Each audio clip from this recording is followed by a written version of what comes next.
გადავიდეთ კულტურის სიახლეებზე. ქართული ანბანისთვის არამატერიალური კულტურული ძეგლის სტატუსის მინიჭებასთან დაკავშირებით ეროვნულ არქივში გამოფენა გაიხსნა. ქართული ანბანის სამი სახეობა, ასე ქვია ექსპოზიცია, სადაც ქართული დამწერლობის განვითარების სამივე ეტაპის ამზახველი ნიმუშები გამოიფინა.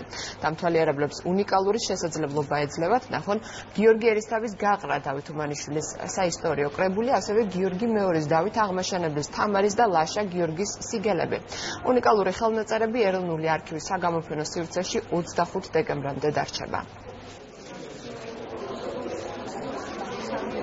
ჩვენი მიზანი იყო, რომ ნახველისთვის და მონსტრისთვის გვეჩვენებინა სამივე ანბანზე, ქართული ანბანის სამივე სახეობაზე უბრალოდ შესრულებული ხელნაწერები და ისტორიული საბუთები და თქვენს როგორც ხედავთ, ეს არის მე-9 საუკუნიდან მოყოლებული ვიდრე მე-20 საუკუნის დასაწყისამდე ასომთავრული ნუსხურით მხედრული შესრულებული შესანიშნავი ხელნაწერების ნიმუშებია გამოფენილი. აქ გახლავთ ანბანდიდის სახარება, რომელიც ასომთავრულით არის შესრულებული, გახლავთ აგრეთვე ანჩის სახარება, თამარისეული ანჩის სახარება, რომელიც ნუსხურით არის შესრულებული და კიდევ მხედრულით უამრავი ხელნაწერი და საბუთები, რომელიც მოიცავს, ეს საბუთები მოიცავს მე-11-18 საუკუნეს.